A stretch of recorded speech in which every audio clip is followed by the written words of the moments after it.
Good morning, YouTube.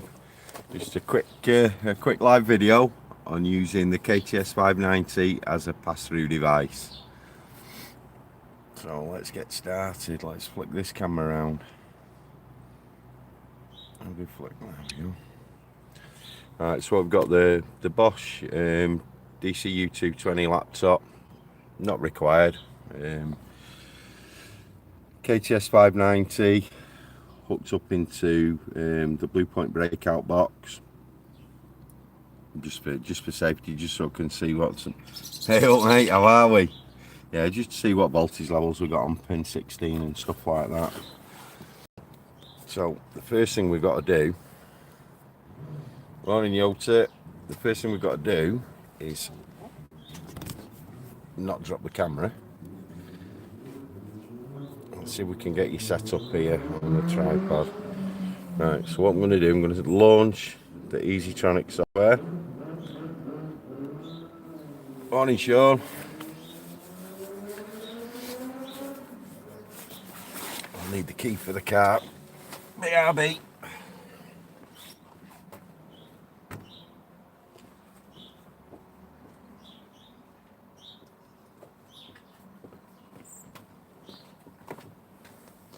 Right, I'm back. Morning Stephen. It'll be afternoon for you, I think, Stephen. Morning Sandy. Right, so we've got the KTS software loaded. The Lexus is doing its thing.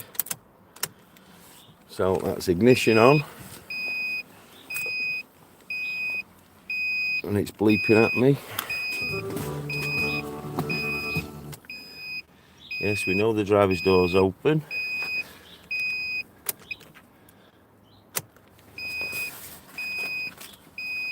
Morning Simon.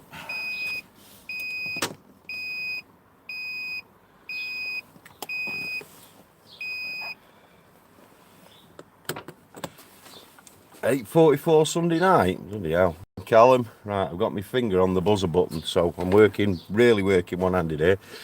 Right, so the first thing we want to do is we go into the top right-hand corner. Now the right, the important thing as well is you notice I've got the KTS set up not on Bluetooth but on USB. Yeah, you've got to have a USB connection for this. Right, it's got to be connected by USB. So we go top right hand corner, click on that, main menu, hardware settings, change configuration, go down to the second option, which is pass-through, test,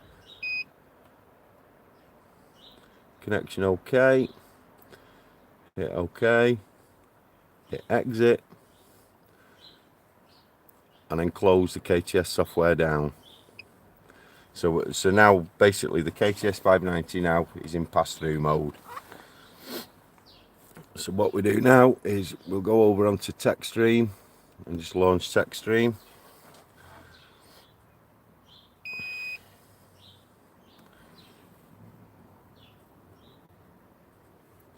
Set up, Vim select, and it's already set up for the KTS590. OK. Connect to vehicle.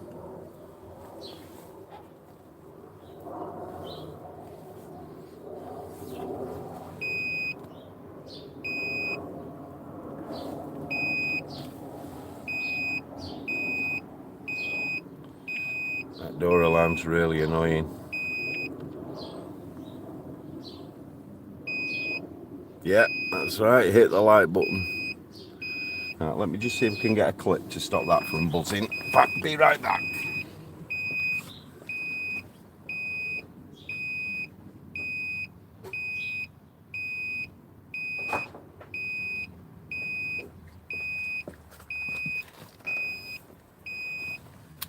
There we go, this should do it.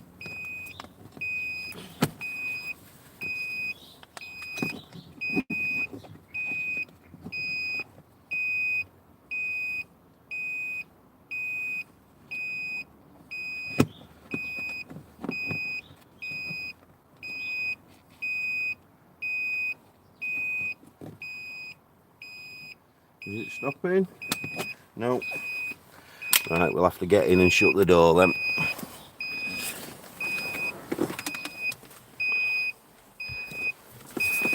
And you shouldn't have done this live.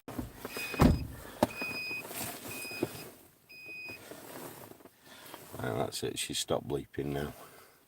So we've got to select our option now. It's an RX400H.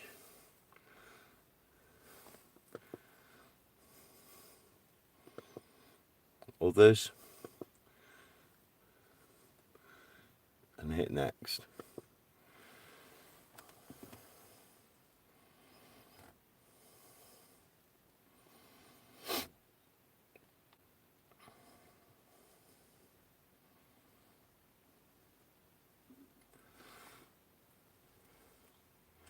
That's it, we're all connected.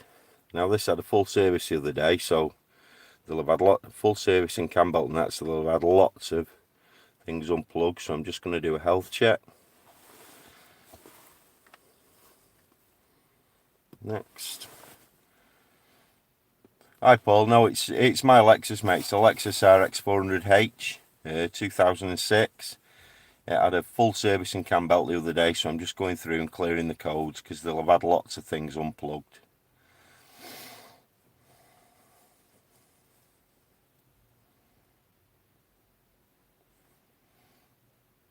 All I'm doing really is showing you how to use the KTS as a pass-through device.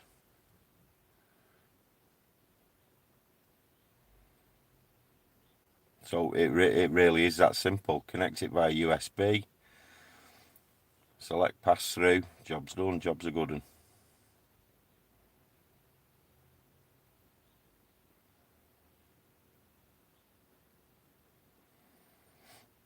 It's not the fastest tool in the world, this isn't.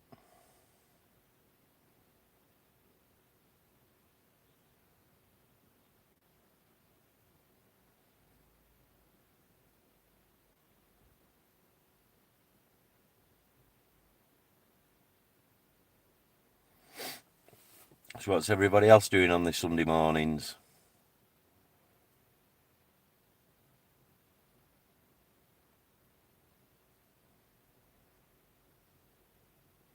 Yeah, it can. I use pass-through regularly on the Ford system, FDRS. So you log on to ETIS, do exactly the same thing. And yeah, I do a lot of software updates. Morning Acorn. Steering wheel's on the correct side. It's the rest of the world that's got it wrong. I'm really pleased with this Lexus. It's gorgeous. Look, heated seat on, so I'm actually sat in comfort now.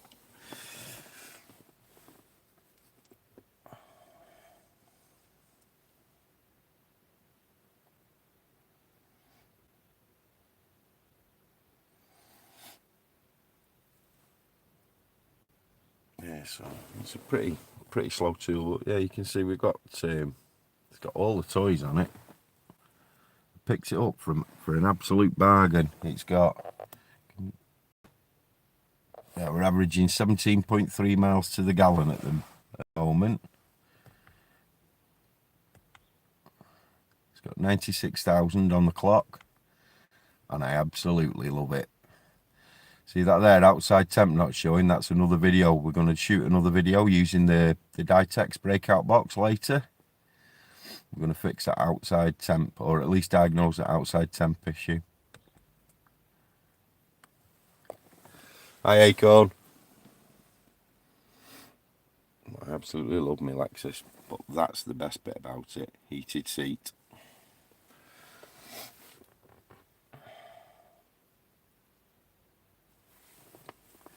She's still working through, she's still doing her thing.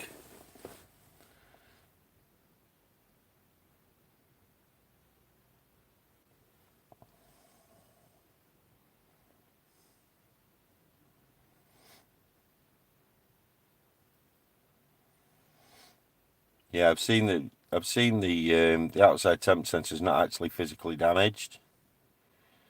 2 degrees in Newcastle, yeah, I think it's about the same here, mate, to be honest. But we've got the, I don't know if you can see that, we've got the van is there ready. We're going to do some work. I'm going to do a few videos today.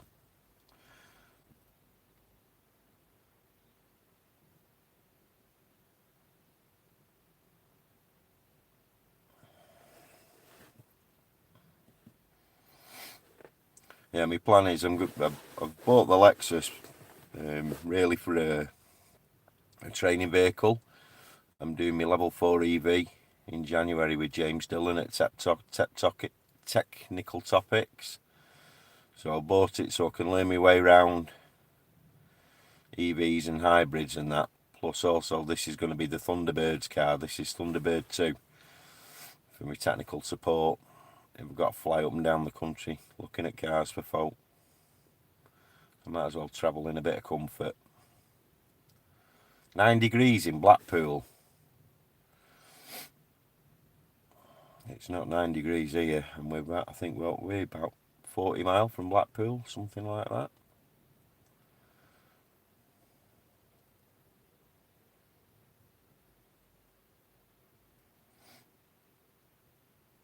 Quite slow this is.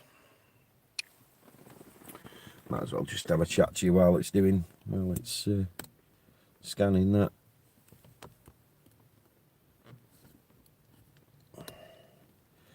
Does anybody else notice when you get a hat, they always ride up? Durham Diagnostics. Is that John McGovern, that? That's riding up on my head. There we go. That's belting out this off snap-on. Fleece lined it is. It's lovely and warm, keeping my fat head warm. But they ride up. They ride up, and it's a nightmare to wear with my glasses. I can't actually see what I'm doing now because I've not got my glasses on. So yeah, so we're just using this as an example really for KTS Passthru, how to set it up. You saw it was that easy. Half a dozen button presses. Nothing more complicated than that. The only thing you've got to make sure is when you first do it that you've got the right Java settings and you know the right Java going. But apart from that, it's dead easy.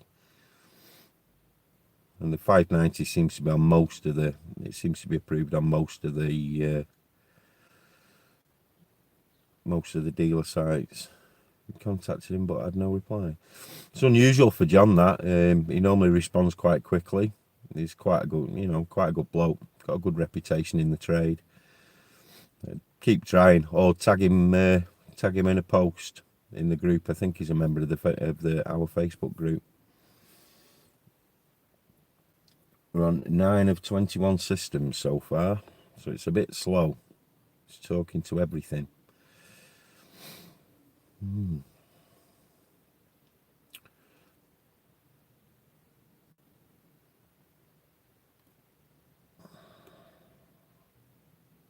So what's everybody else doing on the Sundays?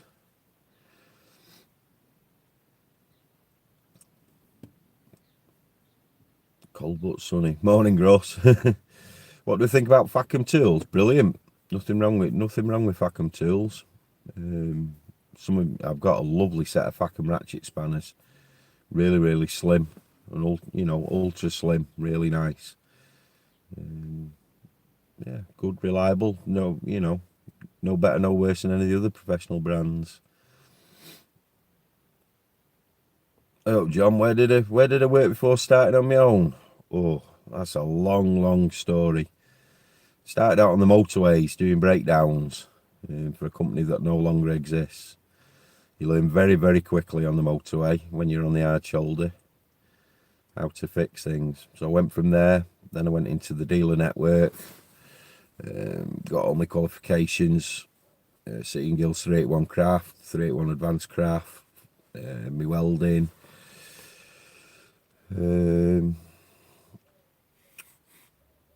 And then I've just literally hopped from dealer to dealer, just harvesting information, harvesting training, and I've been doing this for a good few years. Worked for Steve Hankinson at Auto Electronics for a few years. with Mike Whitworth at ASD Manchester, two of the top guys in the game. Been all over the place.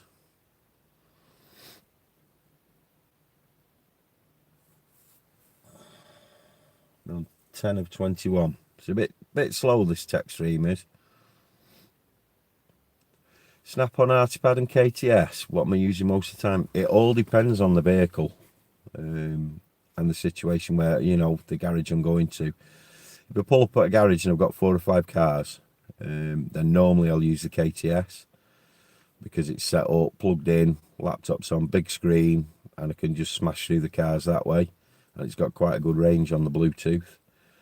If it's a single job, 9 times out of 10 I'll pull the Artipad out if I don't think, you know, if the customer complaints nothing that I think will be a wiring fault or anything like that,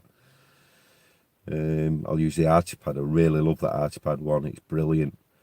If I'm getting to a vehicle that I know I'm going to be testing wires and stuff like that, then the Snap-on comes out because we've got me Veris. Sean, do I watch anyone else's channel on YouTube? Yes, mate. If you go onto my channel and look at my like playlist, all the videos that are in my like playlist are from people that I subscribe to. And they're not videos necessarily that I've liked for me. The videos that I like because I think other people might get something from watching them. So the guide to that is, yeah, definitely have a look at the like playlist on my channel. Loads of good content creators. Too many to name, but Paul Danner, Erico, Diagnostics Dan, Sandy Anderson, Keith DeFazio, definitely.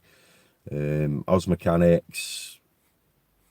There's dozens and dozens of really, really good content creators out there. Ivan from Pine Hollow. V for Vauxhall stuff. Is it more common for people to call it? People normally call me when money is no longer an option, when they just want the car fixing. It's the garages, and most of my work's predominantly trade, and it's the garages that really, they concentrate on their core products. They bring me in, I fault find the vehicles, they fix them right first time, the customers get sorted. So it's mostly trade. Cheers, John. Yeah, do it, mate. Do it. It's a great way to, you know, to pass time and to build a community. The more people out there creating content, good content especially, you know, the better. It brings everything out of the secret handshake club, raises the public's perception of what we're doing. I'm dead against silver bullet videos. Yeah, no, get some videos made. Yeah, I have lots of garages. Most, like I say, most of my work's trade, and it's not that they're calling me for help. They realise that, you know, I've got all the tools, all the information, the training. It's more cost effective for them to call me than it is for them to buy all the tools, all the information, all the training, and then try and do it themselves. They concentrate on what makes them money. I diag the jobs right for them first time. They fix the cars, the customer wins, they win, I win. Say that again. I've just missed that comment. Let me just... Hi Steve, where apart from YouTube would you recommend I find extra training for diagnostic work? Me, obviously, I do training. You can come and do a ride along with me to see how I do it. I'll also come to your workshop, but to be honest, the ground level, has to be something like a Bosch course. You know, the Bosch training courses. James Dillon's diagnostic boot camp. That's a week-long boot camp at Technical Topics. Highly recommended, that is. John Batten at Auto IQ, he does some fantastic training courses. There's loads and loads of training providers out there, purely diag related. So you've got a good few options there. Right, this thing's finished. Let's get you back on this now.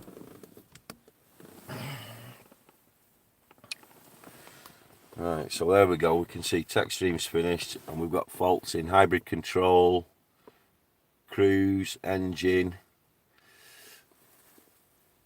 So let's have a look. DTCs.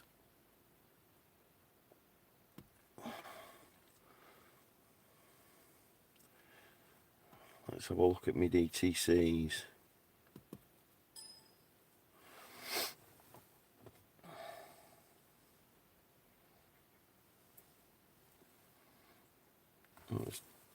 Oh, it says none in there.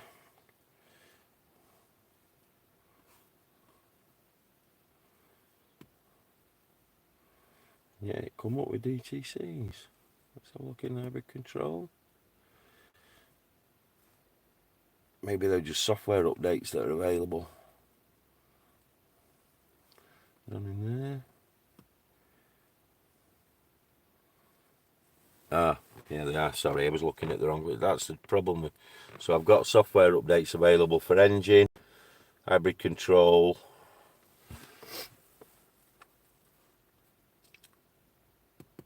Let's just have a quick look through. None in that.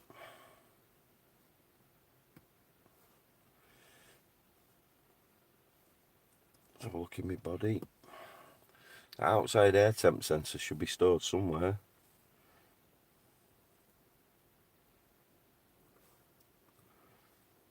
Nope.